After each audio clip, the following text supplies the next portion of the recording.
오늘 발표드릴 내용은 잠시만요. 소리 공유도 같이 한번 눌러놓을게요. 네.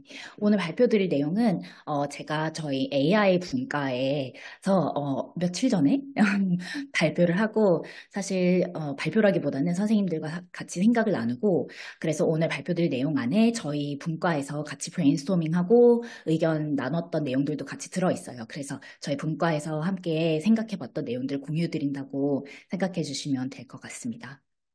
어, 제가 얼마 전에 저희 스노우볼 책방에 지필평가 시즌이 왔을 때 이제 굉장히 많은 AI 툴들이 나오면서 이거 한번 활용해 보세요 하면서 추천해 주신 여러 가지 툴들도 봤고 또 한편으로는 이거 이렇게 섣불리 적용하는 것에 대해서 조금 생각을 해보고 다음 단계로 나아가야 할 것 같다라는 의견 주신 것도 봤어요. 거기에서 제가 이 발표 주제에 대한 생각이 떠올랐다. 오늘 좀 이 의견 나누면 좋겠다라는 그런 동기가 생겼다고 생각을 해주시면 될 것 같아요. 어, 사실 정말 많은 툴들이 쏟아져 나오고 있는 시대잖아요.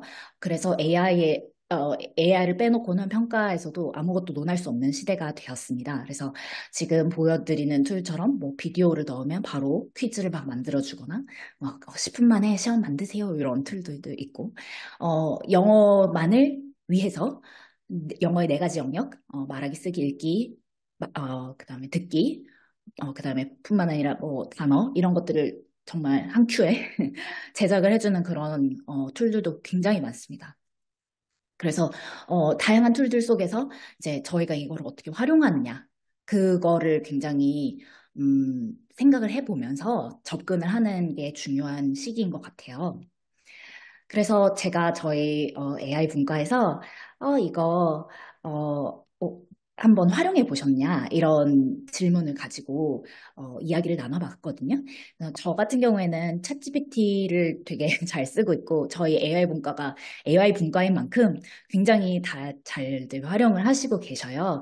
그래서 여기에 대한 내용들을 같이 토론을 해봤었는데 어떤 영역에서 가장 많이 도움을 받고 계시냐라고 했을 때 출제 검토의 차원에서 예를 들어 제가 만든 문제를 챗GPT한테 풀어보고 그 다음에 이거에 대해서 왜 이게 답이고 나머지 것들이 답이 안 되는지를 설명해줘라고 하면 이 문항이 얼마나 공신력 있게 얘의 입장에서도 컴퓨터의 입장에서도 설명이 되는가 라는 것을 검토할 수 있고 또는 굉장히 그 오지선다형 만들 때 이거랑 이거랑 선택지 중에서 뭔가 애매하게 조금 문제의 소지가 있을 것 같을 때, 이것들을 조금 alternative, 다른 방향으로 틀었을 때 어떤 식으로, 이런 문제의 소지를 제거할 수 있을까? 그런 것들을 같이 검토하는 차원에서 이거를 활용할 때 굉장히 도움 많이 받으신다고 말씀 주셨고, 또, 그러니까 비슷한 차원에서 paraphrase 같은 경우에, 특히 교과서 지문 그대로 따서 활용하는 경우도 있지만, 거기에 대해서 조금 변형을 해서,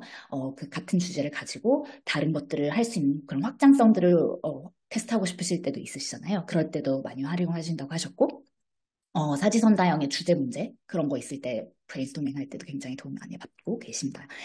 하지만 역시 저희가 활용을 하는 데 있어서 걱정이 되는 부분들이 있죠. 네, 녹화되고 있는 거죠. 네, 이 평가 같은 경우에 형성평가, 그러니까 수업 시간에 활용하는 평가는 아무래도 조금 그런 위험 부담이 적지만 지필평가의 경우에는 굉장히 큰 위험 부담을 갖고 있기 때문에 정보 유출의 문제에서 굉장히 걱정을 할 수 있는 소지가 있어요. 왜냐하면 챗GPT라는 것 자체가 이 AI 모델 안에 저희의 데이터도 다 들어가는 거거든요. 그래서 제가 어떤 지문을 넣으면 이거를 이 아이가 이미 학습을 하고 있는 거예요. 그래서 이 어떤 지문을 제가 만약에 넣고 거기에 대한 문형을 주고 문제를 만들었을 때 이게 그대로 활용이 된다면 저희가 이거를 활용해서 공부하는 학생들도 똑같이 그런 그 프롬프트를 넣으면 같은 결과값을 얻을 수 있다는 뜻이죠. 그거는 굉장히 위험성이 있는 문제이고 절대로 유출의 문제는 있어서는 안 되는 일이기 때문에 거기에 있어서 조금 위험성을 가지고 준비를 하신다라는 걱정하셨고, 또 신뢰도의 문제. 굉장히 아는 척을 잘하죠. hallucination이라고 영어에서, 네, 미국에 얘기 많이 하는데, 모르는데 아는 척을 하는 경우가 있어요. 그래서 이거에 대한 정보를 제공해줘라고 했을 때 굉장히 유려하게 말을 하지만 사실상 그거에 대한 팩트 체크를 해봤을 때 굉장히 틀린 경우가 많기 때문에 특히 팩트에 관한 그런 문제, 이 지문에 관해서 뭐 옳은 것을 고르시오라고 했을 때 만약에 잘못된 팩트를 준다라고 하면 그것도 굉장히 큰 문제의 소지가 되고, 또 요것도 어떻게 보면 굉장히 일리가 있는 말씀이라는 생각이 들었는데, 저희가 이거를 활용하는 것을 떠나서 외부에서 봤을 때 평가의 전문성은 교사의 고유 권한인데 이거를 외부에다가 아웃소싱 한다는 것 자체가 굉장히 문제가 있는 거 아니냐, 또는 교사의 전문성을 가지고 이거를 활용을 한다 했을 때 얼마나 이걸 신뢰할 수 있느냐, 그런 외부의 시선 때문에도 두려워서 이거를 쓰더라도 공공연하게 쓴다라고 말하지 못하는 그런 현실을 저희가 마주하고 있다는 것을 알았습니다. 이 외에도 선생님들 혹시 뭐 사용하시면서 이런 점은 좀 불편했어요라든지 아니면 이런 점은 껄끄러워요, 또는 이런 점은 정말 편해요라고 의견 주시는 거 있으면 언제든지 챗에 남겨주시면 제가 같이 대화하면서 녹여낼 수 있을 것 같아요. 사실 이 대화를 나누면서 제가 이 코트를 꼭 나누고 싶었는데 사실 컴퓨터 자체에는 어떠한 철학도 없잖아요. 하지만 이거를 개발하는 사람들, 연구하는 사람들, 그다음에 이를 활용하는 교사들은 철학을 가지고 있기 때문에 결과적으로는 이 툴을 어떻게 활용하고 어떤 철학을 가지고 활용하느냐가 제일 중요한 문제예요. 이런 막 쏟아져 나오는 술들 사이에서 어떤 것을 취사 선택해서 어떤 식으로 하느냐는 정말 저희의 전문성에 달려 있다는 생각이 들었습니다. 그렇다면 어떤 식으로 지금 AI가 어떤 알고리즘을 가지고 이런 평가를 문항을 만드느냐를 먼저 조금 생각을 해볼 필요가 있을 것 같고, 어떤 식으로 지금 밖에서는 활용을 하고 있는지, 다른 사람들은 어떻게 활용하고 있는지 조금 살펴볼 필요가 있을 것 같고, 그다음에 제가 지금 서울중으로 교사로 휴직을 하고 미국에 와서 평가 공부를 하고 있어요. 영어 교육 평가 박사를 하고 있는데, 그 연구의 일환으로 진행하고 있는 과학 목적 영어 쓰기 평가가 AI를 살짝 녹여냈습니다. 한 방울. 근데 한 방울이지만 그래도 어떤 식으로 활용을 했는지 조금 나눠드리면 선생님들께서 좀 더 와닿으실 것 같아서 한번 가져와 봤습니다. 그러면 먼저 챗GPT가 말을 되게 잘하는 것 같잖아요. 보면 어떤 식으로 말하는지, AI가 어떤 식으로 대화를 하는 건지 한번 간단하게 다들 잘 아시고 계시겠지만 리캡을 한번 해보겠습니다. 예전에 컴퓨터를 활용한다라고 했을 때는 이 함수라는 거를 줘서 너가 이 함수를 활용해서 예를 들면 식 같은 거죠. 이 입력값을 주면 너는 출력을 해줘. 이 출력에 저희가 포인트가 있었어요. 그래서 2 더하기 2를 엔터 치면 4가 나오는 거. 그러면 이 4에 저희가 관심이 있었던 거죠. 예를 들면 에세이를 주고, 자, 이 NLP, 자연어 처리, Natural Language Processing이라서 굉장히 예를 들면 에세이에 점수를 주는 루브릭 같은 거를 항목화하는 거예요. 에세이의 길이, 그거를 80%로 봐줘. 그 다음에 grammar에 관한 거, 오류가 얼마 있으면 10% 봐줘. 이거를 이렇게 점수화해서 자, 내놔라고 했을 때 이게 전통적으로 저희가 컴퓨터를 활용하던 방식이었어요. 근데 이제는 머신러닝이라는 게 생김으로 인해서 이 fx가 중요해지지 않고 컴퓨터한테 입력값을 먼저 주는 거예요. 2 플러스 2는. 그 다음에 출력값도 줘요. 4다. 그러면 이 중간을 네가 알아서 학습해봐. 어떤 식으로 2 더하기 2가 4가 되는지를 너가 알아내. 라고 해서 이 물음표를 발견하도록 하는 게 지금 머신러닝의 알고리즘이거든요. 마찬가지예요. 에세이를 수만 개를 주고 거기에 각각 주어진 점수를 주는 거예요. 예를 들면 토플 에세이 25점 만점에 너는 25점. 이거는 10점짜리, 이거는 50점짜리. 이런 식으로 주고, 그러면 어떤 것들이 어떤 값으로 나오는지 이거를 너가 알아서 알아내봐. 라고 하고 이 학습을 시킨 데이터를 바탕으로 머신러닝을 그 알고리즘을 바탕으로 나중에는 그러면 이제 에세이를 줄 테니 점수를 줘, 이런 식으로 하는 거죠. 그래서 요 가운데 부분이 중요해졌다고 생각을 하시면 될 것 같아요. 네, 이걸 바꿔서 생각하면 이거가 블랙박스나 다름없는 거예요. 어떤 알고리즘 바탕으로 어떤 값을 중시해서 어떤 점수를 주는지를 저희는 사실은 알 수가 없어요. 그래서 이 머신러닝이 가지고 있는 명과 암인 것 같아요, 그게. 물론 여기에서 이제 사람들이 개입을 해서 너는 이런 부분에서는 피드백도 줄 수 있고, 그 다음에 사람들이 이런 값은 중요하게 생각하게 해! 라고 한다든지 아니면 그 각각의 값에 대해서 뭔가 코딩을 해줘서 거기에 대해서 사람들이 개입을 할 수 있는 요소도 있지만 지금 현재 대부분의 AI는 자기가 뭘 하는지 잘 설명을 할 수 없는 상황이에요. 그래서 이 설명을 할 수 있어야 된다. 그 explainable AI라 그래서 이 자기가 하는 것에 대한 설명을 할 줄 아는 AI를 개발하는 것도 되게 중요해지고 있어요. 근데 어쨌건 현실적으로 이 머신러닝 자체가 가지고 있는 그 근원적인 문제가 있다는 걸 말씀드리고 싶었어요. 잠시만요. 제가 이거를 애노테이트 그만 한번 해볼게요. 넘어가게 해주나요? 네. 그래서 그 알고리즘이 사실상은 여기 다음 단어를 완성해 주세요 하는 자동 완성 기능 있죠, 핸드폰에서. 거기에 사용되는 그 퍼센테이지를 활용한 그 확률적인 알고리즘이에요. 그 머신러닝들이 학습하는 방법이. 그래서 the cat chased the 했을 때 그 다음에 나올 수 있는 단어가 마우스가 가장 확률이 높으냐? 그래서 결국 마우스가 가장 확률이 높다라고 했을 때 그렇게 되는 것처럼 확률적인 방식으로 접근을 하는 경우가 많습니다. 그러면 저희가 지금 약간 한 발짝 물러나서 생각해 봤으면 좋겠는 게 사람이 하는 일과 AI가 하는 일이 있다고 구분을 해서 놓고 봤을 때 사람의 일 중에서 요 작은 부분이 인공지능이 사람을 따라서 마치 하는 것처럼 시뮬레이션을 할 수 있는 일이라고 놓고 봤고 그 외에 사실 사람이 그전에는 할 수 없었는데 AI의 도움을 받아서 수행할 수 있는 일들이 있다고 보면 훨씬 더 그 확장성이 넓어질 수 있겠죠. 사실 저희가 사람이 할 수 있는 일 중에서 AI를 대체해서 하는 일들이 굉장히 쉽고 빠르고 접근성이 가능하게 해주기 때문에 요거를 사실 중점을 두고 많이 생각을 하는 것 같아요. 하지만 그전에는 할 수 없었는데 사람들이 결코 인간의 힘으로 정해진 제한된 시간으로 할 수 없었는데 AI 도움을 받으니까 이제는 할 수 있게 된 것들이 분명히 있거든요. 그래서 이 두 가지를 한번 놓고 생각을 해보자는 생각이 들었어요. 그래서 저희 그 AI 분과에서 패들렛으로 같이 브레인스토밍 해본 결과인데요.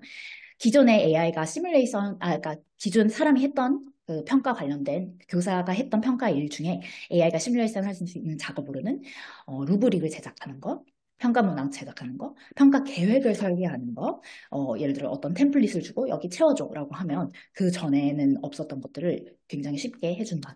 그다음에 평가 기준 예전에는 사람이 했을 때 뭔가 아무래도 지쳐서 뭐 100개 나중에 이상으로 채점하고 나면 오류가 생길 수도 있고 한데 그거를 흔들리지 않고 공고하게 일관성 있게 해줄 수 있다는 그런 점들이 아무래도 시뮬레이션 할 수 있는 작업이지 않을까라고 선생님들께서 말씀 주셨고 그 외에 그러면 사람들이 확장해서 할 수 있는 일이 무엇일까라고 했을 때는 아마 개별 피드백, 아까 김영희 선생님께서 말씀 주셨던 수많은 UDL에 들어가는 워크시트도 그렇지만 사실 저희가 만약에 태블릿 같은 것을 수업 시간에 활용할 수 있다면 개별적으로 피드백을 녹여내서 그때그때 바로바로 퀴즈 줬을 때 개별 피드백, 너 이거는 왜 틀렸는지 설명을 해줄 수 있고 이런 것들 굉장히 쉽게 해줄 수 있고 사지선다형 문항이 아니더라도 글 같은 경우에도 브리스크 AI 뭐 이런 툴들 활용하면 바로 이렇게 피드백을 루브릭에 맞춰서도 주는 경우가 있더라고요.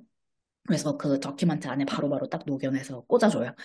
그러면 예전에는 과로사 할 일이었는데, 진짜 말 그대로 과로사 할 일이었는데, 지금은 해볼 만해졌다라는 말씀도 주셨어요. 그러면 제가 지금부터 소개드릴 사례들은 이제 지금 전 세계적으로 이 AI를 활용한 평가를 어떤 식으로 진행하고 있느냐에 관한 몇 가지 사례들을 말씀드릴 텐데, 그러면 선생님들께서 이거는 원래 사람이 하던 일을 그냥 대체하는 것일 뿐이야인지 아니면 그전에는 못했던 것들을 조금 확장성 있게 하는 거야 라는 보시는지 두 가지를 한번 생각해 보시면서 이 두 가지 중에서 어떤 것에 해당하는지 말씀을 해주시면서 아니면 생각해 주셔도 되고 아니면 생각해 보시면서 봐주시면 좋을 것 같아요. 첫 번째, 문항 생성의 영역에서 AI가 굉장히 많이 활용을 되고 있어요. 아까 제가 브레인스토밍 하면서 보여드렸던 챗GPT 활용한 문항 생성도 비슷한 영역인데, 객관식 문항을 추출하는 거 굉장히 잘하고, 지문을 만들어주는 것도 잘하죠. 독해 문항 같은 거, 그거 레벨을 정해주면, 뭐 CFR 예를 들면, 뭐 Advanced 레벨로 만들어줘. 아니면 뭐 렉사일 지수 있잖아요. 그거에 맞춰서 만들어줘. 라고 하면, 그거에 맞춰서도 굉장히 잘 만들어줘요. 이걸 제일 잘 활용하는 업체 중에 하나가 듀오링고 잉글리시 테스트라고 요즘 토플만큼이나 많은 대학교에서 이 점수를 억셉트하는 그런 시험이 있는데요. 이 듀오링고 잉글리시 테스트는 예전부터 온라인으로 집에서 직접 시험을 볼 수 있는 형태로 제작이 되어 있었어요. 이 시험 업체는 시험 업체이긴 하지만 시험을 출제하는 사람이 없어요. 이 여기에서 일을 하시는 모든 분들은 시험 출제된 거를 검토하는 역할을 할 뿐이에요. 그 말은 거의 100% AI 개발된 문제를 쓴다는 거죠. 근데 그거의 단점은 AI가 만들 수 있는 문제만 만든다는 거예요. 그래서 이런 클로즈 테스트 같은 것들 굉장히 많잖아요. 이런 문항들이 많고요. 그 외에도 뭐 말하기 쓰기가 있긴 한데 거기에는 사람의 영역이 개입되긴 하지만 출제 자체에서는 말하기 문제도 정말 쉽게 만들어주거든요. 뭐에 대해서 말하시오 이런 거잖아요. 그런 거 1초면 만들죠. 어, 이런 문항을 출제하는 영역에 있어서는 거의 100% 사람이 하지 않고 기계가 대체하고 있다고 보시면 될 것 같아요. 그럼 이거 같은 경우에는 사람이 하던 일을 지금 AI가 대체하는 건가요? 아니면 확장성 있게 하는 건가요?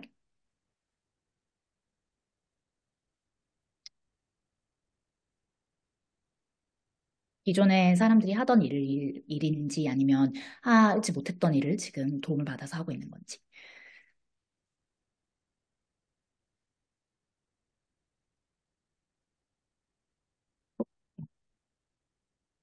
네, 확장을 하는 거라고 생각하시나요? 또 다른 기존의 사람들 대체하던 일? 네. 의 유형에 따라서 다르겠지만, 이런 클로즈 테스트 자체는 사람들도 너무 쉽게 잘 만들 수 있는 거였잖아요. 근데, 조금 더 도움을 받았다 뿐이지, 제가 봤을 때는 그냥 기존에 하던 일 대체에 불과한 것 같아요. 제 개인적인 생각으로는. 그래서 이 듀오링고 잉글리시 테스트는 굉장히 많은 비판을 받아요. 그치만 굉장히 쉽고 빠르고 예전에는 토익 같은 거, 토플 같은 거는 시험 치고 난 다음에 피드백 받으려면 거의 뭐 한 달 가까이 기다렸어야 되잖아요. 이거는 그 자리에서 바로 점수를 줘요. 그렇기 때문에 대학교 입장에서도 너무나도 편하기 때문에 굉장히 많이 어답트를 했어요. 시험 감독에서도 AI가 굉장히 많이 활용이 됩니다. 그래서 예전엔 선생님들이 직접 돌아다니면서 치팅 하나 안 하나 했잖아요. 근데 아까 말씀드린 것처럼 각각의 집에서 개인이 시험을 봐야 한다면 이 감독의 역할도 각각의 사람들이 해줄 수는 없는 거잖아요. 그래서 이런 AI가 카메라 켜라 하고 그다음에 스크린 락을 걸어요. 그래서 그 시험에 관한 시험 페이지만 볼 수 있게. 그래서 이렇게 각 그 듀오링고 잉글리시 테스트처럼 이 그 시험 안에서 자체 개발한 툴을 쓰는 경우도 있지만 선생님들께서도 지금 당장 아너락이라는 툴을 이용하시면 지금 학생들이 만약에 지필평가를 온라인으로 쳐야 한다라고 하면 각각 집에서도 칠 수 있게끔 만들어져 있기는 해요. 이 여기에서 사용되는 AI 기술은 학생들이 만약에 갑자기 핸드폰을 본다든지 갑자기 나 아닌 사람이 대체해서 시험을 본다든지 그런 것들이 있었을 때 AI 기술로 비디오 분석을 해서 플래그를 해줘요. 그래서 이것들은 고위험이다, 저위험이다 이런 식으로 분류를 해주는 거죠. 그러면 선생님이 직접 들어가서 그 비디오를 분석하면서 아, 실제로 얘가 치팅을 했구나 안 했구나를 볼 수 있는 거예요. 물론 이 AI가 해주긴 하지만 정확도가 완전 100%는 아니기 때문에 사람이 들어가서 해야 하는 영역이죠.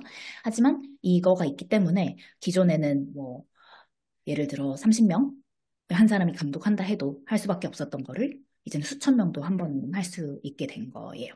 이거 같은 경우에 눈동자 추적도 하고요. 네, 눈동자 추적하고 그다음에 뭐 다른 거 보는 거 아니면 뒤에 사람 지나가는 거, 배경 소리 들리는 거, 이런 것들을 다 추적하고 그다음에 페이지 락을 걸고 그다음에 페이지에서 뭘 하는지 스크린을 보고 있기 때문에 그렇죠. 시험을 보고 모니터 옆에 있는 다른 모니터를 보고 있다. 그러면 오래도록 시선이 다른 곳에 머문다. 이렇게 플래그를 해요. 네, 굉장히 널리 특히 대학교에서 많이 활용하는 것 같아요. 왜냐하면 코로나 때 시험 봐야 되는데 시험 못 보는 경우가 많았잖아요. 그래서 어, 특히 뭐 수학 시험이라든지 통계 시험 이런 것들은 진짜 페이퍼로 봐야 되는 경우도 많고 하잖아요. 그런 것들에 있어서 언어락을 널리 활용하고 있어요. 근데 돈이 들어요. 그래서 이거는 대학 라이센스, 아까 학교별로 라이센스를, 네, 조교가 눈 크게 뜨고 감시하는 거, 이처럼 거의, 진짜 사람이 그렇게 하는 경우도 있긴 하더라고요. 저 이렇게 연구하는 분들 같은 경우는 이 언어락이 비싸니까 그냥 줌 창 틀어놓고 화면 공유하세요. 이렇게 하고, 네, 줌으로 이렇게 눈 뜨고 보고 있다고 하긴 하던데, 그게 감시하는 효과가 있을지는 모르겠지만, 네, 맞아요. 연구 주제도 굉장히 많이 활용되고 있고, 이거에 대한 연구도 이미 나와 있어요. 그래서 이것들이 얼마나 진짜 문제가 있는지 또는 신뢰성이 있는지에 관한 연구도 있는데, 기본적으로는 역시 줌으로 감시해서 안 되죠? 네, 맞아요. 얼마나 고도화된 치팅 방식들이 있는데 말이에요. 그쵸? 그래서, 맞아요. 비대면 시험에서도 활용하고 있고, 네. 그래서, 이런 시험 감독의 영역에서도 활용하고 있어요. 요거는 아무래도 기존에 하던 일이긴 하지만 조금 더 확장성이 있는 것 같아요. 눈동자까지는 예전에는 저희가 추적을 못 했잖아요. 이제 눈동자도 추적한다고 하니까, 어, 물론 사람의 도움이 많이 필요하긴 하지만, 네. 말하기 평가 하나 사례 소개드리고 싶었는데, 이거는 소피라고 해서, 가상의 아바타랑 대화를 하는 툴이에요. 네, 이것도 연구의 일환이라서, 아직 상용화된 거는 아닌데, 상용화된 툴들도 많은 것 같아요. 스피크, 뭐, 앱, 이런 것도 있고, 그 다음에 엘사라고 이제 외국에서 많이 활용되고 있는 스피킹 앱인데, 말하면 바로 발음 분석해주고, 너 이런 부분에서는 문제가 있어, 뭐 이런 식으로 해준다든지. 근데 제가 소피라는 거 소개드리고 싶었던 이유는 이거야말로 저는 기존에는 사람이 못했던 일을 확장해서 하는 거라고 생각이 들었기 때문인데요. Standardized Online Patient for Healthcare Interaction Education이라고 했는데 이거는 의사 선생님들을 위한 말하기 시험, 그다음 말하기 평가예요. 네, 형성평가 비슷한 건데, 여기 어떤 말하기를 하냐면, 예를 들면 암이 걸린 분들에게 이제 어떤 준비를 하셔야 된다. 어떤 상황이고 어떤 마음의 준비를 하셔야 된다라는 것들을 전달해야 되는 경우가 있잖아요. 네, 이거는 연습하지 않고는 굉장히 어려운데 실제 환자분들을 대상으로 연습을 한다는 건 한계가 있죠. 그래서 이 소피라는 아바타를 가지고 연습을 하면 어떤 속도로 지금 말을 하고 있는지, 너무 빠른지 너무 느린지, 그다음에 어떤 뭐 오류들이 있는지, 그다음에 어떤 질문들, 그러니까 질문과 답변의 이 티키타카가 굉장히 중요한데 그 질문들을 하지 않고 나만 계속 말한다든지 아니면 환자만 계속 뭐 말을 한다든지 이런 것들을 이렇게 조절할 수 있는 능력도 필요하잖아요. 그 다음에, 여기서 또 중요한 거는 감정을 읽어주는 거. 얼마 전에 그 동문회 챗방에서 봤는데 이제 챗GPT 4.5가 나오면서 감정도 읽을 수 있다 했는데 예전에도 목소리 또는 목소리까지는 예전엔 아니었는데 텍스트에 보면 감정을 일컫는 그런 단어들이 있잖아요.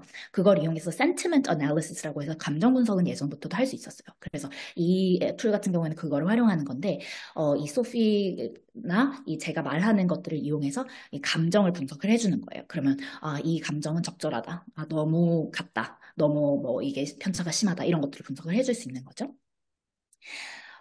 이 외에도 말하기 평가는 굉장히 많이 예전부터 연구가 진행되고 있었어요. 근데 문제는 이것들이 proprietary information, 그러니까 굉장히 보안적인, 그러니까 닫힌 생태계에서 그들의 학습 자료로 그들이 굉장히 돈이 많은 업체들에서만 할 수 있는 그런 연구예요. 그래서 어떤 것들을 활용해서 어떤 뭐 다이내믹을 가지고 연구 평가를 한다라는 거를 그렇게까지 공개적으로 보여주지 않고 있어요. 특히 예전의 연구들은. 근데 요즘은 좀 더 이게 접근성이 많아졌기 때문에 꼭 이런 수만 명의 데이터를 직접 학습해야지만 평가 도구를 제작할 수 있는 시대가 아니게 되었잖아요. 챗GPT나 굉장히 많은 AI 툴들이 생기면서 그래서 이제는 이런 연구들이 좀 더 활발해질 것 같기는 해요. 근데 예전 같은 경우에는 이제 ETS에서 저희 토플 아까 자꾸 토플 사례를 들게 되는데 토플이 아무래도 굉장히 많이 활용이 되는 시험이다 보니 토플 같은 경우에도 이제 스피치 레이더라고 해서 말하기 직접 레이팅을 하면 굉장히 많은 시간과 인력이 들잖아요. 그래서 이거를 하나는 스피치 레이더가 한 점수, 하나는 인간이 한 점수. 이렇게 해서 이 두 가지를 calibrate, 그러니까 일치시켜서 점수를 주는 방식으로 지금도 하고 있고, 이제는 점차적으로 이 AI가 평가를 점차 더 많이 하는 비중으로 갈 것 같아요. 이것뿐만 아니라 제가 생각했을 때 최근에 나온 연구 중에 좀 더 의미가 있다고 생각이 드는 거는 아까 보여드린 아바타와 인간의 대화처럼 이런 컴퓨터랑 대화를 했을 때 이 인터랙션이라는 것이 사실상 저희가 예전에 그 토플처럼 한 줄 주고 혼자 말하세요.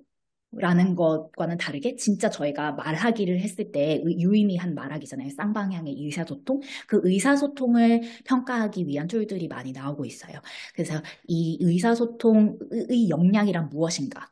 그 다음에 컴퓨터랑 하는 의사소통이 사람의 의사소통과 진짜 유사할까에 관한 그런 연구들이 굉장히 많이 진행이 되고 있고, 제가 봤을 때는 그 4O, ChatGPT 4O가 예전에는 막 한 턴 한 턴 기다려서 막 끼어들지도 못하고 한참 기다려서 걔의 답변을 기다리고 이것 자체가 굉장히 기술적인 한계가 있었는데 이제는 막 끼어들 수도 있고 하니까 기술의 발전과 더불어서 이 연구도 굉장히 빠른 속도로 더 진행이 되지 않을까 싶습니다. 어, 말하기가 이 정도면 사실 쓰기는 할 말 다 했죠. 그러니까 굉장히 많은 연구들이 이미 진행되고 있고, 굉장히 많은 업체에서 이거를 활용을 하고 있습니다. 아까 말씀드린 것처럼 즉각적이고 개별화된 그런 피드백을 줄 수도 있고, 또 이게 개별화 학습에 활용이 되다 보면 동기부여를 해줄 수도 있다는 점, 그 다음에 데이터를 좀 더 작은 것까지도 분석을 해줄 수 있다는 점. 그러니까 예전에는 평가의 결과만 봤다면 이제는 평가의 과정까지도 다 기술을 이용해서 볼 수 있다는 점이 지금 활용되고 있는 AI 기술의 장점인 것 같아요. 근데 역시 당면하고 있는 과제들. 아무래도 아직까지는 그 제가 말씀드렸던 그 블랙박스에서 평가를 주는 그 척도를 가지고 저희가 역으로 환산을 해보면요. 굉장히, 글의 길이라든지 그 문법적인 오류라든지 그런 드러나는 것들을 위주로 점수를 주는 경향성이 있어요. 근데 그게 아무래도 그 전에도 사람들이 줬던 그 데이터를 바탕으로 학습을 하는 거기 때문에 아마 사람들도 그거를 기반으로 해서 점수를 줬었다라고 추측을 할 수도 있긴 하겠지만 그 내용적인 측면이라든지 뉘앙스라든지 그런 거에 대한 이해는 아무래도 아직까지는 부족하지 않나라는 그런 연구들이 있고요. 그 다음에 이 기술이 가지고 있는 한계가 있다고 말씀드렸잖아요. 그렇기 때문에 기술이 할 수 있는 것만 평가를 한다는 거예요. 근데 이제 기술이 점점 발전을 하다 보면 좀 더 아까 말씀드렸던 것처럼 쌍방향의 소통도 할 수 있게 되고 뭐 그럴 수 있긴 하겠지만 현재로서는 아직까지도 기술이 할 수 있는 역량 속에서 이 뭐 프롬프트 하나 주고 거기에 대해서 뭐 1분 동안 말하세요. 이런 식의 평가만을 위한 연구가 많다는 점.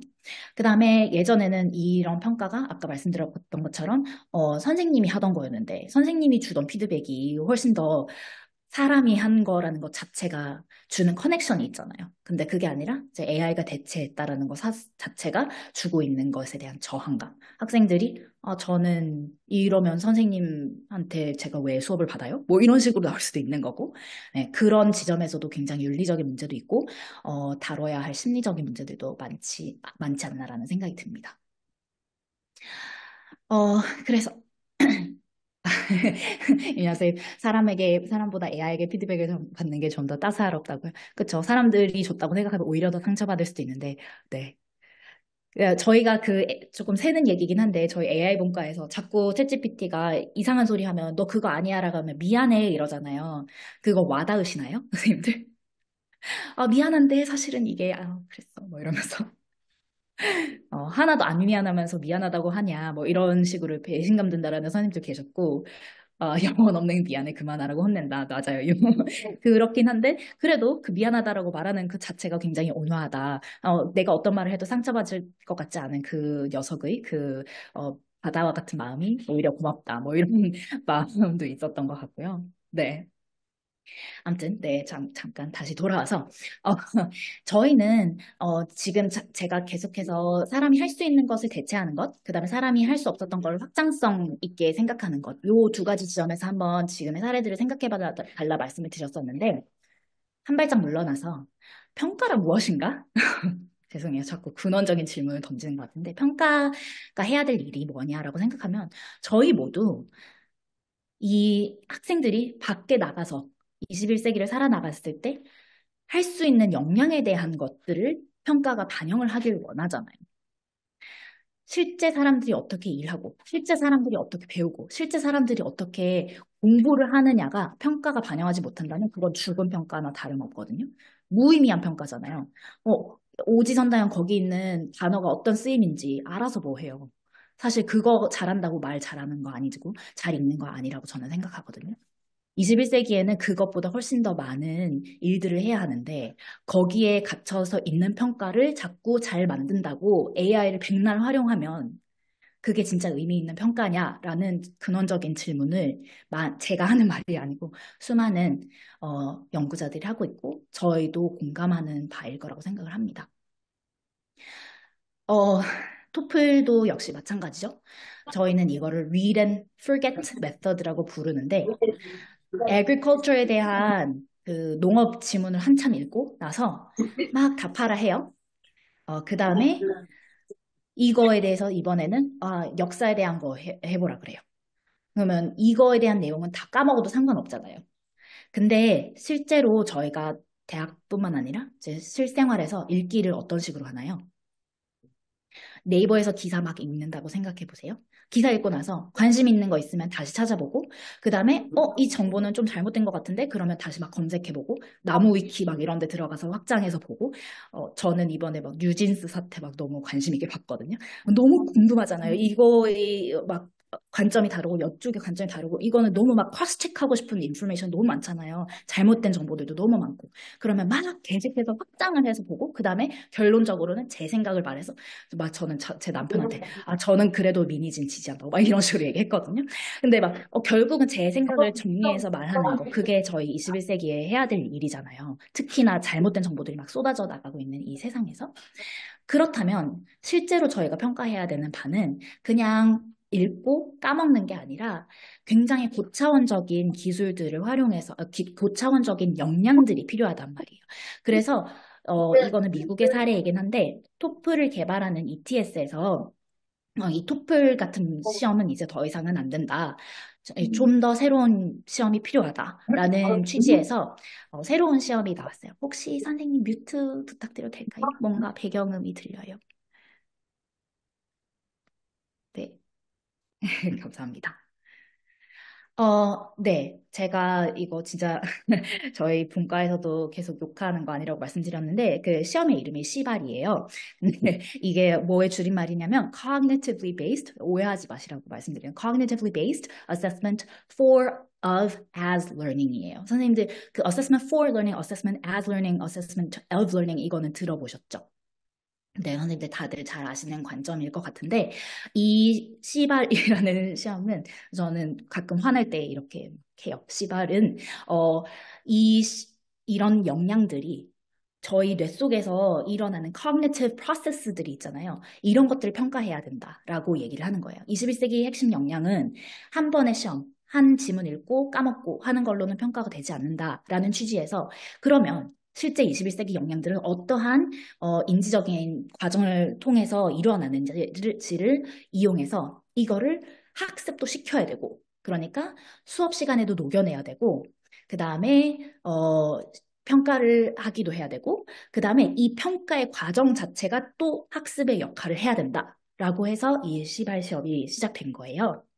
그러면 이게 굉장히 뜬구름 잡는 소리인 것 같아 들리실 것 같아서 예를 들면 하나 보여드리자면 여기 중에 build and share knowledge 그러니까 여기에서도 규정을 해요. 굉장히 이 literacy라는 거 그러니까 문해력이라는 것 자체는 굉장히 여러 단계로 이루어져 있다라고 생각을 하시면 되는데 먼저 읽을 줄 알아야 돼요. 읽는 것도 못하면 그러니까 그 사운드 알파벳 코레스pondence가 없으면 그 포닉스가 안 되면 사실은 이후의 것들은 당연히 안 되는 거죠. 그러면 우선 그게 되었다는 그 펀더멘털 기초적인 것이 되었다고 쳤으면 그것보다 한 단계 나아갔을 때는 이제 build and share knowledge라는 걸 할 수 있어야 된대요. build and share knowledge가 뭐냐?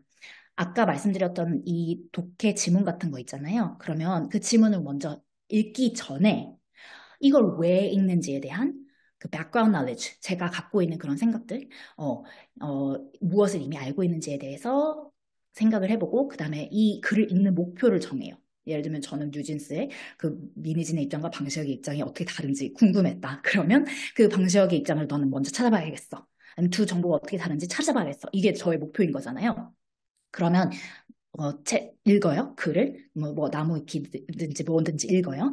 그러면 여기에서 어떤 정보가 필요한지 추출하는 거. 그다음에 중심 내용이 뭔지 추출하는 거. 이것까지는 아마 수능에서 하는 건 것 같아요.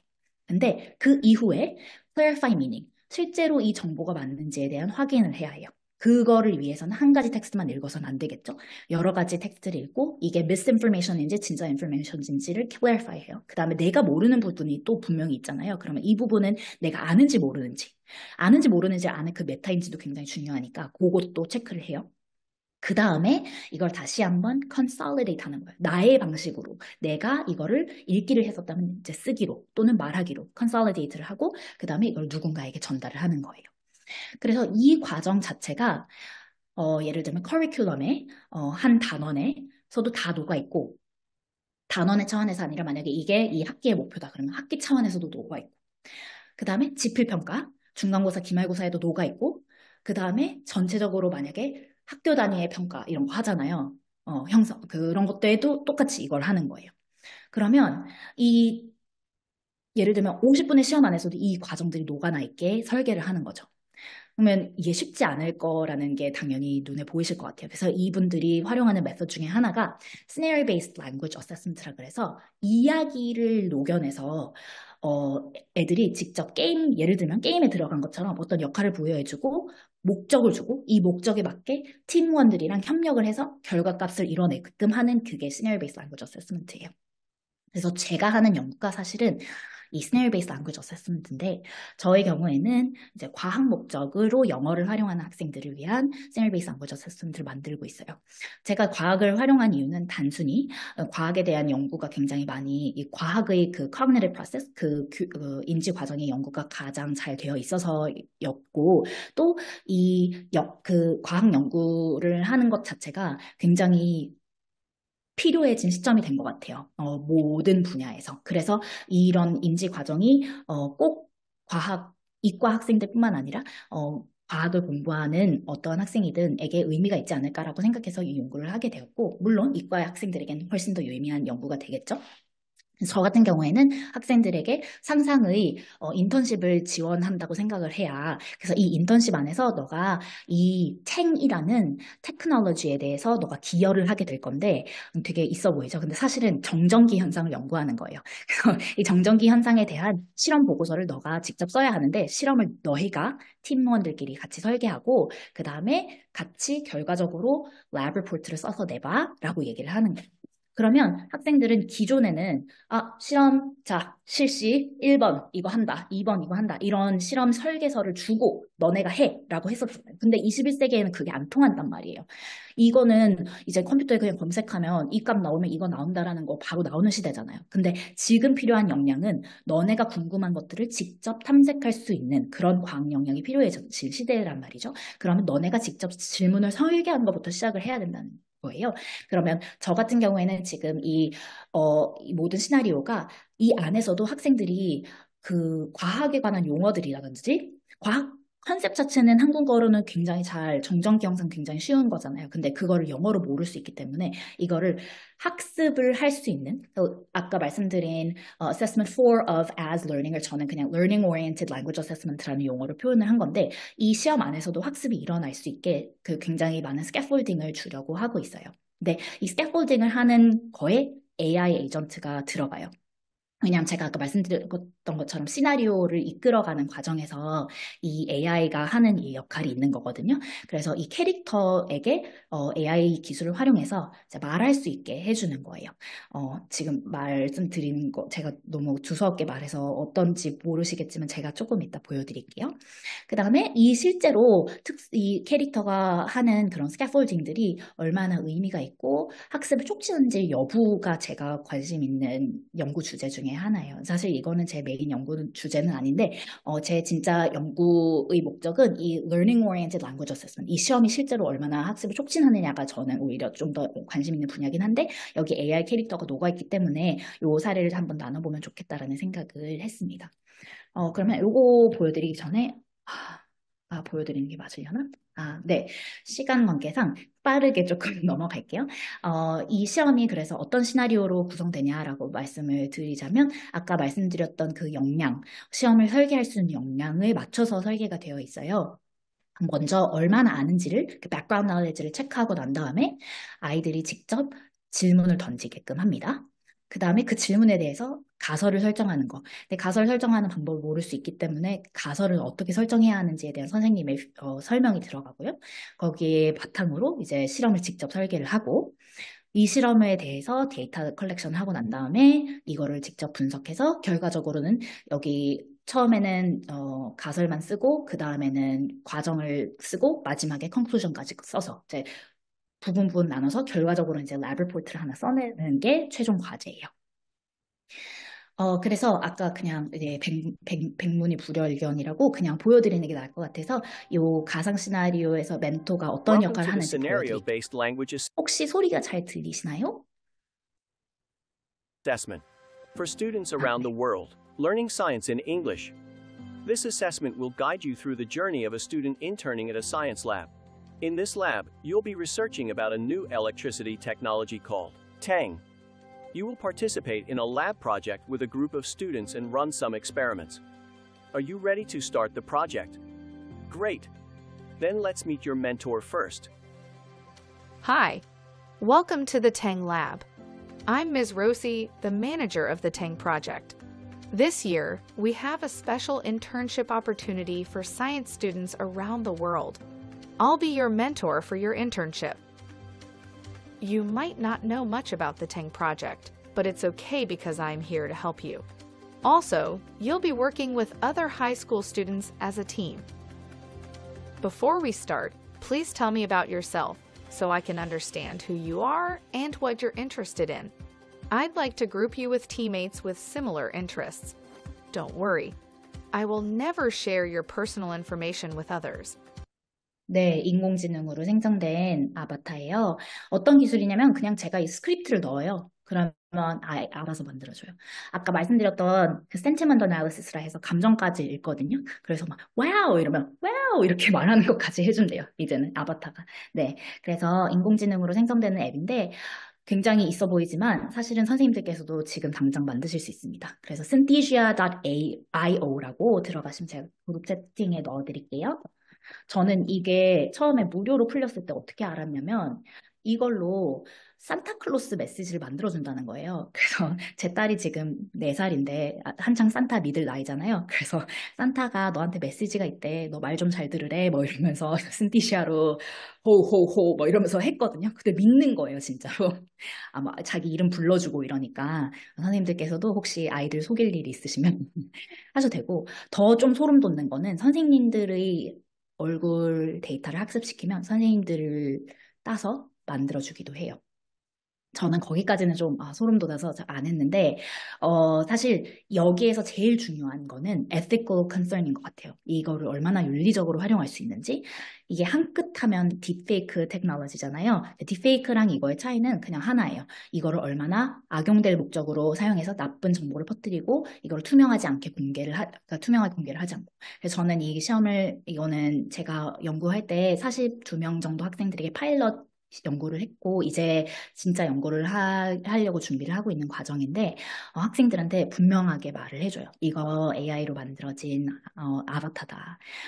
그렇게 말하지 않으면 학생들 입장에서 굉장히 혼선이 생기고 그건 저희가 분명히 경계해야 될 부분인 것 같아요. 하지만 어쨌건 좀 소름 돋을 정도로 무섭죠. 근데 잘 보면 사실 좀 어색해요. 네, 아직까진. 근데 곧 기술이 발전하면 얼마나 또 자연스러울지 모르니까. 학생들이 봤을 때는 제가 아까 말씀드린 그 파일럿 연구 결과로는 도움을 줬다고 말을 했어요. 미스 로지가. 그리고 좀 웃겼던 게 어떤 학생 중에 한 명은 요거 끝나고 난 다음에 제가 설문을 주는데 설문은 이제 한국말로 줬거든요. 이제 학생들이 한국말이 더 익숙하니까. 네, 학생들한테 미스 로지가 나 너네가 한국말이 더 익숙한 걸 아니까 한국말로 설문을 줄게 이렇게 말했어요. 그랬더니 애들이 미스 로지 너무 친절하다고 막 이러면서 진짜 사람인 것처럼 진짜 선생님인 것처럼 그렇게 반응을 하더라고요. 그래서 이게 진짜 학생들한테 이 시나리오에 몰입을 하는 효과를 주기는 하는구나 라는 생각이 들었어요. 근데 또 단점이 있겠죠, 분명히. 이거를 너무 몰입했을 때 가져올 수 있는 역효과도 분명히 있기 때문에 그것도 조금 염두를 두셔야 될 것 같고, 제가 지금 보여드린 건 미스 로지 뿐이지만 사실 이 시험에서는 아니까랑 지미라는 팀메이트가 있어요. 그래서 이 팀 멤버들이랑 같이 협력하는 저는 collaborative problem solving처럼 이제 collaborative scientific investigation을 저는 measure 하고 싶은 건데 사실 진짜 real life collaboration을 시키면 어떤 학생들이 어떤 contribution을 하는지를 측정하는 게 너무 힘들고 특히 언어 평가에서는 어떤 학생들과 collaboration을 하느냐에 따라서 이 variable이 너무 많이 생겨서 실제 학생들의 역량을 평가하는데 문제가 생길 수 있기 때문에 가상의 아바타를 활용하는 거에 장점이 분명히 있었던 것 같아요. 그래서 저는 이 시나리오 어세스먼트에서는 이 가상의 아바타를 활용한다는 걸 말씀드리고 싶었고, 이 학생들이 이렇게 시나리오를 이끌어주면서 아까 말씀드렸던 그 인지적인 과정을 이끌어주는 역할을 한다는 게 가장 큰 이 아이들의 그이 시뮬레이티드 아바타의 그 역할이고, 뿐만 아니라 설명을 해주는 역할, 아까 말씀드렸던 것처럼 가설이라는 거를 학생들이 한국어로는 알 수 있지만 이거를 영어로 어떻게 표현하는지 모를 수 있잖아요. 그거를 가르쳐 주는 거예요. 이 안에서 러닝이 일어날 수 있게. 그다음에 피드백도 줘요.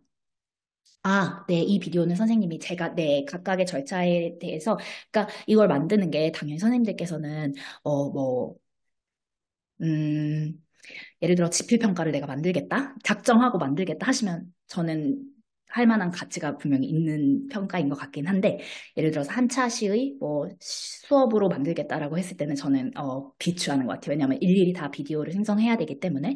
근데 어떤 특정한 스크립트가 있고 정말 이끌어 나가고 싶으신 시나리오가 요즘은 챗GPT가 그것도 만들어주니까 그거를 활용해서 이 스크립트 만들어줘라고 하면 그 스크립트만 넣으면 바로바로 그 렌더링을 해줘요. 그래서 네, 만드는 것 자체는 그렇게 어렵진 않은데 이거에 드는 노력이 그만큼 가치가 있느냐? 그거는 저는 이제 퀘스천 마크는 있기는 해요. 근데 이게 만약에 굉장히 많은 학생들에게 활용이 될 것 같은 평가고 그만한 가치가 있다라고 생각하는 그런 그러니까 선생님이 대체할 수 없는 그런 역량을 평가한다라고 하면 저는 네, 분명히 추천을 하고 싶습니다. 네. 그 다음에 피드백을 주는 역할. 이 피드백은 personalized 피드백이에요. 그 학생들이 그 전에 했던 그 문항에서 틀린 것이 있으면 이 피드백을 바로 주는 건데 제가 주는 그 피드백은 아주 고도화된 기술을 implement 한 건 아니고 굉장히 단순한 그 멀티플 초이스에 대한 피드백이긴 하지만 그래도 개별화된 평가예요. 자, 그래서 제가 좀 시간 관계상 막 급하게 달려오긴 했는데 선생님들 질문이 굉장히 많으실 것 같아서 질문 편하게 주시면 네, 질문하고 토의하면 좋을 것 같습니다. 역량을 평가하고자 할 때 개입되는 여러 변수가 둘러 실행에 어려움이 있을 것 같은데 네, 이러한 툴을 활용하면 가능해질 것 같아요. 네, 맞아요. 제가 봤을 때는 한국이 바뀌는 걸 기대하기보다는 전 세계가 다 바뀌고 나면 한국도 바뀌지 않을까 싶어요. 너무 사회 문화적인 문제들이 많이 얽혀 있잖아요. 한국의 평가는. 근데 제가 봤을 때 다른 나라는 이미 훨씬 더 앞서 나가서 이런 평가들을 제가 말씀드렸던 씨발처럼 이런 평가들을 도입을 하고 있거든요. 그러면 결과적으로는 수능 같은 평가도 SAT 같은 것도 이런 걸로 대체될 날이 막 얼마 남지 않았다고 저는 개인적으로 생각하고 그게 이제 컨센서스예요. 그렇다면 기술이 환영하는 그전에는 기술이 하지 못해서 못했던 거를 이제 기술을 이용해서 할 수 있다면, 어, SAT 같은 평가가 바뀌고, 대학에 들어가는 그런 하이스테이크스 어세스먼트가 바뀌고, 그러면 다 바뀔 거고, 결국 우리나라만 남을 것 같아요. 그러면 결국은 어느 외부적인 의형에 의해서도 우리나라 바뀔 수밖에 없는 위치에 놓이지 않을까라는 생각이 들거든요. 질문이 있는데요. 네, 선생님. 이게 이제 언어 학습을 평가하시는 거 맞죠? 그때 이제 과학 라이팅에서의 영어 능력을 평가하는 건가요? 네, 맞아요. 맞아요? 네. 그러면은, 그러면은 그게 다른 점은 뭐예요? 그냥 뭐 scientific writing의 뭐 폼을 준수하는지 아니면은 뭐 음, 사이테이션은 됐는지 이런 거 보는 거예요? 아니면은 진짜 뭐 주어 동사 잘못 쓰는 라이팅을 우리가 원래 언어에서 보잖아요. 그런 네. 부분도 보는 건가요? 네, 그럼요. 네, 다 봐요. 그래서, 이런 평가의 장점이 뭐냐면, 아까 말씀드렸던 것처럼 결과만 보는 게 아니라 과정도 볼 수 있는 거라고 말씀드렸잖아요. 그럼 예를 들면 예전에는 에세이 써서 내, 그러면 에세이만 봤어요. 근데 에세이에서 틀린 내용이 있다면 내용을 잘못 이해해서 주어진 소스 텍스트가 잘못 이해해서 얘를 잘못 썼는 건지 아니면 글을 못 써서 내용은 제대로 이해했는데 글을 못 써서 잘못 썼는 건지를 그전에는 평가할 수 없었어요. 근데 이제는 그 과정들을 평가함으로 인해서 얘가 하이포테시스 가설 설정에서 이 부분을 잘못해서 이게 잘못 나왔구나라는 거를 이제는 평가할 수 있게 된 거예요. 그래서 굉장히 많은 데이터들을 컬렉트할 수 있다는 것이 장점인데 아까 말씀 주신 김영희 선생님 말씀 주신 그런 그래머에 대한 것도 당연히 평가를 안 할 수는 없겠죠. 근데 좀 더 초점 있게 평가할 수 있는 것 같기는 해요. 저는 지금 과학 역량이기 때문에 과학을 활용하는 데 있어서 필요한 장르적인 특성들이 있잖아요. 선생님 말씀 주신 것처럼 예를 들면 가설은 if then hypothesis를 이용해서 if this happens that happens 이런 식으로 제가 그 리스 로지가 그런 걸 가르쳐 주거든요. 물론 그거 말고도 뭐 어떤 학생들은 the greater the better 뭐 이런 것들처럼 more 이런 거 활용해서 쓴 학생들도 있었고 어쨌건 그런 컨스트럭션을 사용해서 어떤 표현한다는 것 자체가 학생들에게 굉장히 어려운 일이잖아요. 이 굉장히 좀 여러 가지 고차원적인 것들이 들어가 있는 그런 컨스트럭션이기 때문에 네, 그거를 활용하는 것들 중점적으로 본다든지 또 장르적인 특성에서 이 모든 요소들이 잘 녹아 있는지 예를 들면 가설이라 했을 때 변인들을 통제 변인 뭐 이런 것들 있잖아요. 그런 거는 이제 과학의 영역이기도 하지만 그거를 언어로 표현하는 것도 사실은 언어 역량이잖아요. 그래서 저는 이제 언어 역량이라기보다는 저희 연구의 목적은 이제 영어랑 과학이 융합된 과학 영어 융합 역량을 보기는 하는 건데 네, 그 영어적으로 표현되는 것들을 무시할 수는 없는 거죠. 답변이 되셨나 모르겠습니다. 네. 네, 감사합니다. 어, 네. 질문 다른 있는데요. 네. 네, 선생님. 좀 과정 중심 평가 같은 느낌도 드는데, 맞아요, 왜냐하면 맞아요. 처음부터 네. 이렇게 하니까.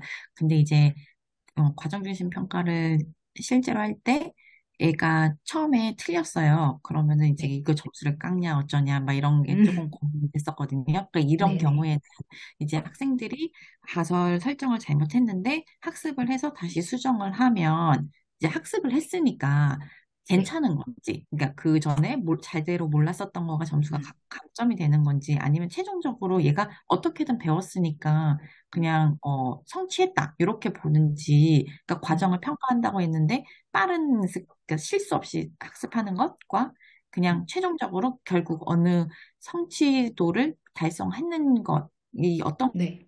것을 더 중점적으로 평가를 하는지 궁금합니다. 네.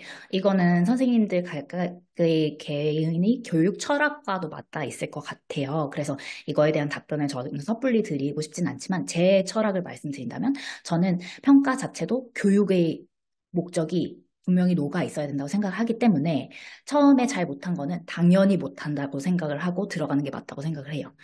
처음부터 잘하는 거면 그거는 잘못된 평가라고 생각을 하는 거거든요. 너무 쉬운 평가인 거죠, 학생들에게.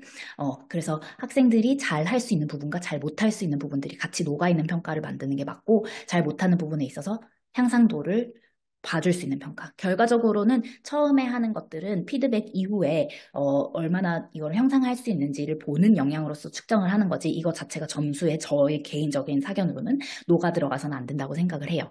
그래서 학생들이 만약에 배운다면 그 배운 것의 의미가 있는 거라고 생각을 합니다. 그래서 저의 경우에는 과정 중심 평가에서 그 진짜 과정을 유의미 있게 생각을 한다면 오히려 배움에 초점을 두는 것이 맞지 않냐라고 생각을 해요. 근데 네, 각각 학교의 상황과 변별력의 문제라든지 현실적인 그런 굉장히 많은 고민들이 있음을 알기 때문에 저는 조심스럽게 제 사견이라고 말씀드리고 싶습니다.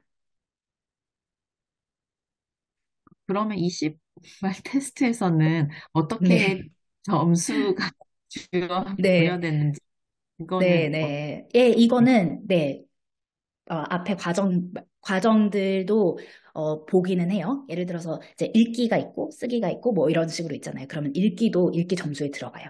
그 다음에 쓰기도 쓰기 점수에 들어가요. 근데 이 모든 것들이 들어가서 최종적인 결과값이 나오는 거기 때문에 이 과정들에 대한 것들이 점수에 녹아들기는 합니다. 네.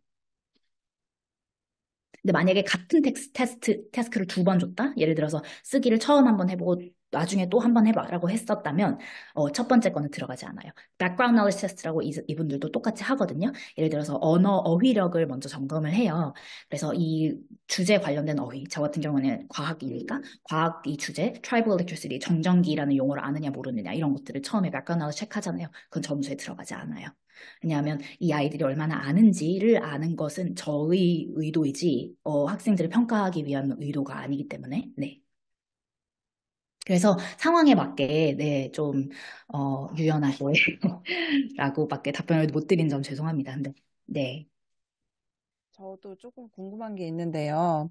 네, 지금 선생님. 설명을 들어보면 지금 과학과랑 영어과 융합 수업처럼 실제로 네, 지금 맞습니다. 저희가 학교에서 융합 수업을 할 때 진행할 수 있을 법한 과정처럼 보이는데 지금 네, 선생님께서는 AI를 활용해서 어떤 지식적인 부분, 학생들이 그런 부분, 과학적인 그런 부분들을 도움을 받아서 거기서 배우고 그다음에 이제 영어로 표현할 수 있게 진행을 하신 것 네, 같아요.